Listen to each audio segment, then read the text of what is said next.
No one. No one is gonna reward you for your exhaustion. You're not gonna sell more. You're not gonna sell at a higher price. You're not gonna attract more people, and you're not gonna create more impact if you still believe that more impact, more clients, better clients require more work. And so if you are a woman creating life on your terms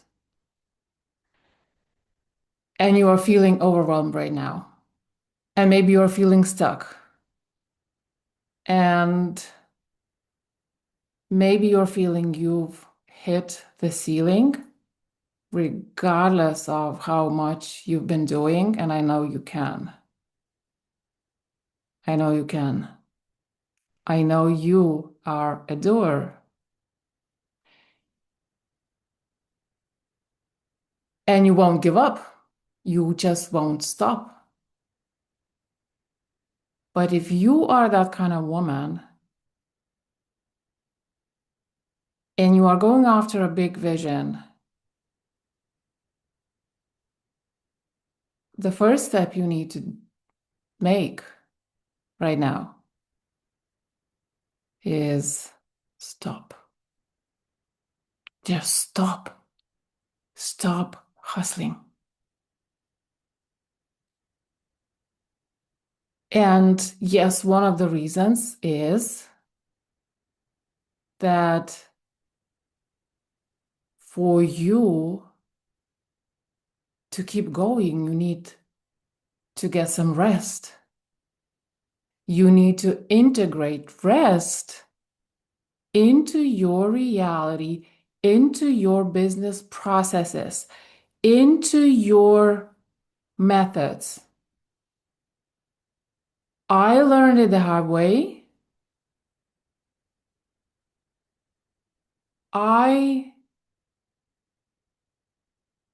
could totally grind endlessly while handling so much stuff at home as a stay-at-home mom, getting up multiple times at night for my baby, and on top of that, getting up one more time to a meeting at 2 a.m. Was it worth it? In a way, yes, I've learned so many things, so much.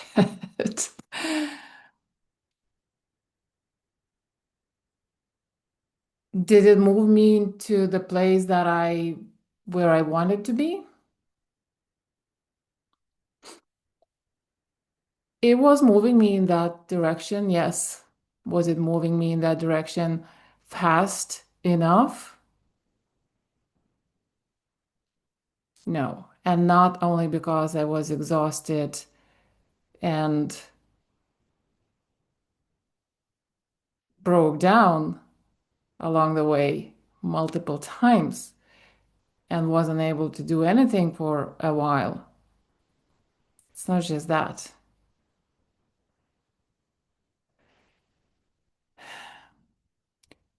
No one pays for your effort.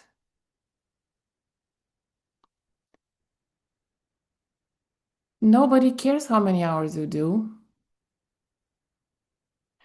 Nobody cares how much you invest in all sorts of programs and courses.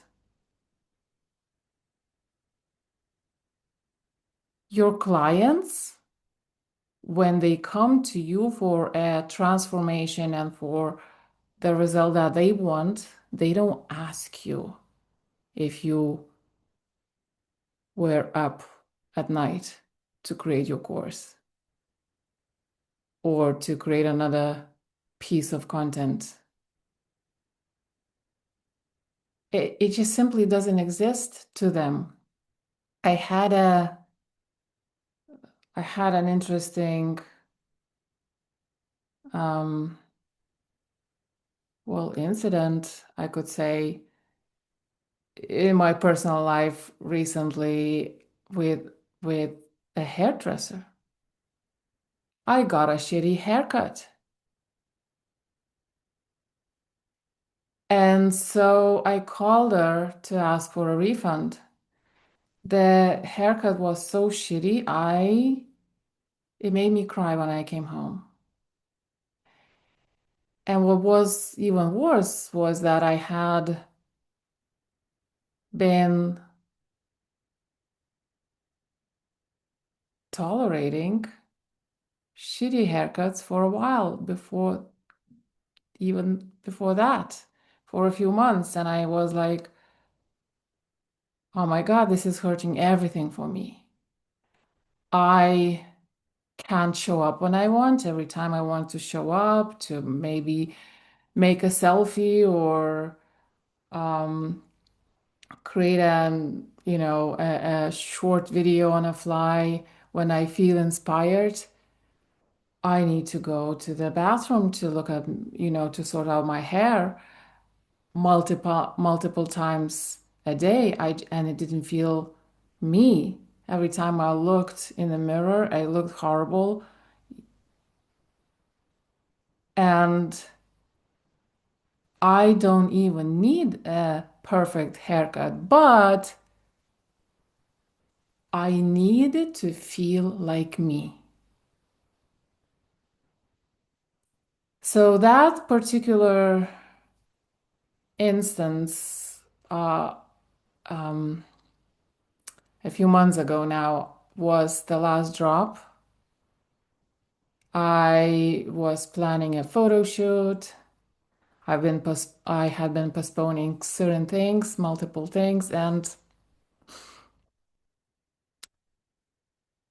I saw it again that I just couldn't I couldn't do anything. I had to postpone those things. So I called my hairdresser at the time and I asked for a refund. And she didn't argue, but she said, okay, but I also dyed your hair. So listen, and the color of the hair was good, so I will uh, give you the money back for the cut, you know. And I said, can I go do a photo shoot now? It's not just the color. The overall look is horrible. I can't do anything now. I have to postpone things again. And I want to look presentable to myself. I want to feel great. I talk to these women all the time, inspiring them to express themselves, to be themselves, to do you. And the way I look right now is not me. She didn't argue. She gave me the full refund. We could talk about how can you ask for a refund for such a thing. Well, in that moment, I that was the only thing that felt like acting as me, acting, following the sense of who I was and claiming me and claim it now is part of my philosophy. I walk around the house all day long, reminding myself to claim me. Because a lot of this work is about claiming you, claiming you, claiming your ways. So the point about the haircut is this. It didn't matter how much time the hairdresser spent cutting my hair, dyeing my hair. It didn't matter what material she used. It didn't matter at all. The haircut was good or not. I got the haircut that I wanted and the hairstyle I wanted or not. And it's the same for your people. They don't care how much time you spend on anything.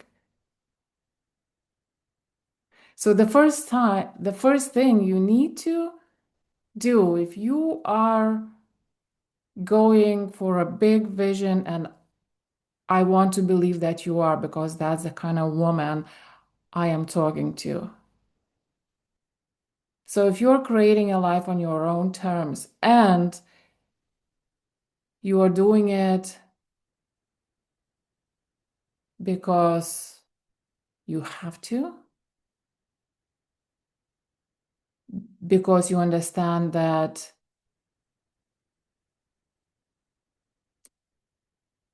the bigness of your life, the expression, the monetary expression is just a reflection of what you've contributed to the society, to the marketplace, to people around you. But the thing is that the contribution is not measured by how many hours you worked. Or else, what could we say about Martin Luther King, for example, who goes out there, speaks for 1 hour, and changes the whole freaking crowd just by showing up and speaking the new reality into people.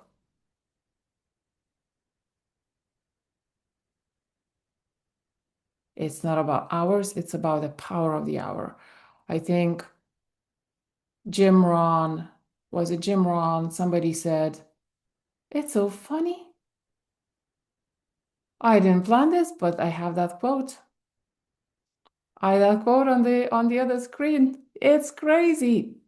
I just, oh my God, I just, so, and something told me to look, and I wasn't really sure who wrote the quote, and it's Jim Rohn, and it's on my screen.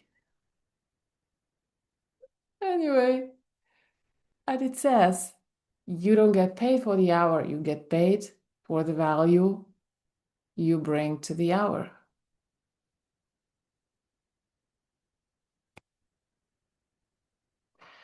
And here is the big secret. And it took ages for me to discover that for myself. It wasn't even discovering, it was my inner instincts aligning, or my outer beliefs and what I learned and the programming calibrating with my inner instincts. I should have known that for ages.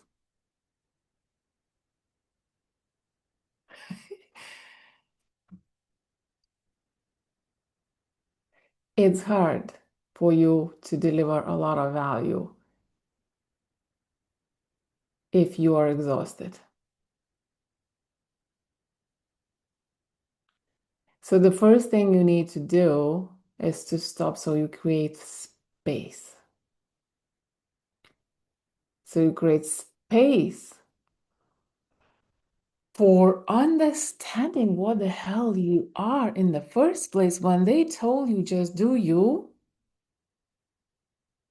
but you can't grasp what it looks like, when you can't grasp what authentic you means, you cannot deliver a lot of value to the market. And you know that you get rewarded in direct proportion to the value you deliver to the marketplace. It's the main principle of the industry of marketing, of sales. And if you are not stepping into your power, if you're not stepping into your ultimate self-expression, that's why you are grinding. And I know it's easier said than done. I totally know it's easier said than done. I grinded my ass off for years until the point I started wondering, when they say just do you, what does that mean? And then I saw these other women popping up out of nowhere. It's like the universe conspired to send the same message from all sorts of different directions to me. And to help me understand that I wasn't a loser thinking, who the hell am I, when I used to always be a woman who always knew who she was. But then I lost myself in the grind. And that was exhausting on top of the physical exhaustion, on top of mental exhaustion from the grind.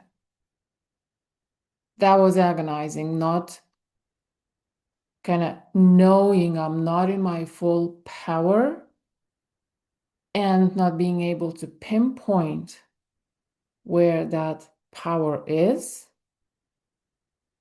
It felt like agony, and it was agony, and it lasted for quite a while. And the only way for you to untangle that is stop. It's okay to stop. It's safe to stop. Stop can create the most leverage in your business. More leverage than any strategy, any framework, any hook, any wording. You are the hook. Your energy, your self-expression is the main marketing hook.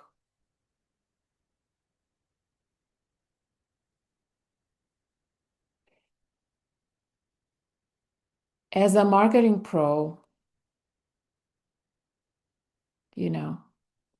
teaching, coaching people in elite rooms, somebody who's mastered a crazy amount of strategies. I love strategies, I love hooks, and I can create incredible hooks just by knowing what's going on in the marketplace. And yet, if you're not there,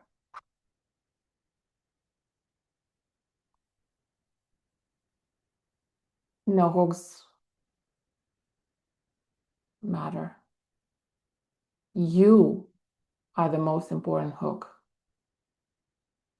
So you need to be there. And for you to be there, you need to stop. There's this hidden problem in our society nobody sees. And I call it the extraction model. And it's designed to make you think that you need to grind your ass off and work like an idiot to create value. You do it at home all the time. Nobody sees your input. I wouldn't be surprised if you are even told that you're not doing anything. I was told. The classic example of, going to bed and realizing that I'm not actually, oh, there's still washing to hang. And I'm hanging the washing when everybody's asleep. And that's my classic example. I keep repeating. And so who knew I did it? Who knew it? No one. And surprisingly or not, the same shit exists in the industry. Most strategies are built on extraction model. And very likely you are running those strategies. Which strategy has ever told you to stop? No strategy. Which strategy has ever told you to start with you? As far as I know, most strategies, most legacy, especially strategies, start with market research.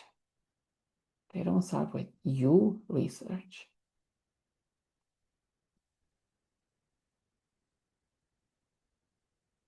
Stop. And also, if you want to see if you have a strategy or method built on the sovereign operating system as opposed to extraction operating system, I have a quiz, super quick. I think it's only 5 questions, like 2 minutes. I'm gonna drop the link in the description of the episode.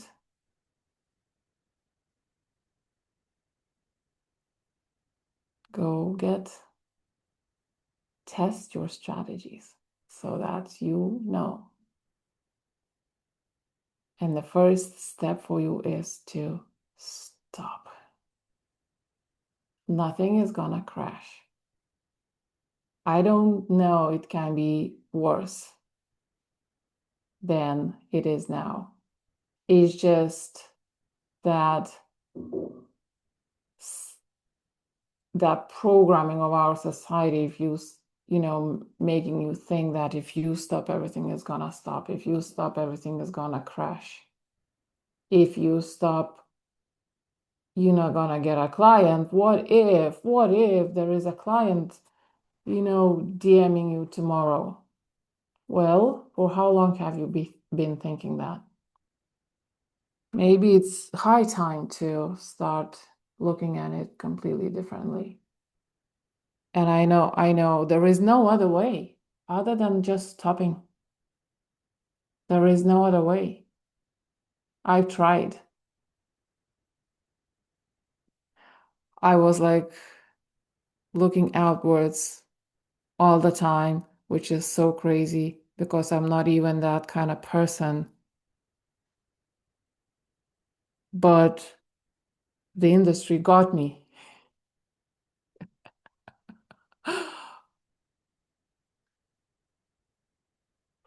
Fucking hell. Anyway, go claim it. Claim it now.